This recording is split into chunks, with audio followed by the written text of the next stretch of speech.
Pas se dire que parce qu'on commence par cette idée-là, on ne pourra pas faire l'autre. Il faut vraiment ne pas se cloisonner. Je te laisse du coup te présenter rapidement ce que c'est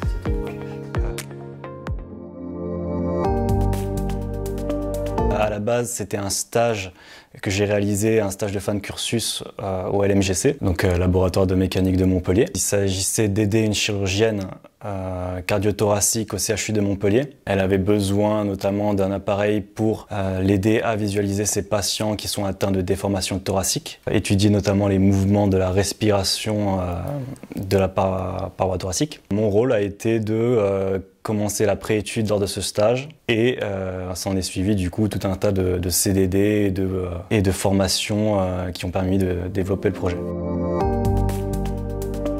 J'ai été accompagné par des structures, donc c'était de ma propre initiative, c'est-à-dire que j'ai été d'abord engagé en CDD par le LMGC pour développer uniquement le côté technique, mais j'ai sollicité mon encadrant sur le fait de participer à Pépite, le programme notamment D2E d'étudiants entrepreneurs qui permet pendant 1 an d'assister à nombreuses formations et ateliers pour se former au métier d'entrepreneur et acquérir des compétences pour créer sa propre structure. J'ai été accompagné aussi par Muse, nouvellement ICIT, et enfin j'ai été notamment, je viens d'être incubé à l'incubateur Initium de l'Université de Montpellier où je vais réaliser pendant 6 mois une étude approfondie de mon projet.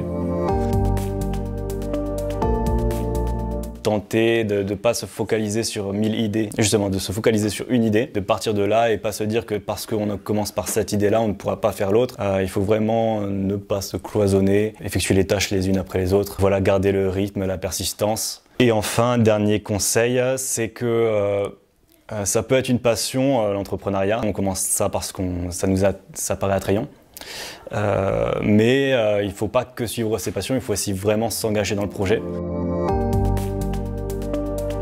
Bon courage aux étudiants de Polytech, n'oubliez pas de rêver, de suivre vos passions et justement, et de tenter. La vraie réussite, c'est d'avoir tenté plutôt que d'avoir justement le résultat.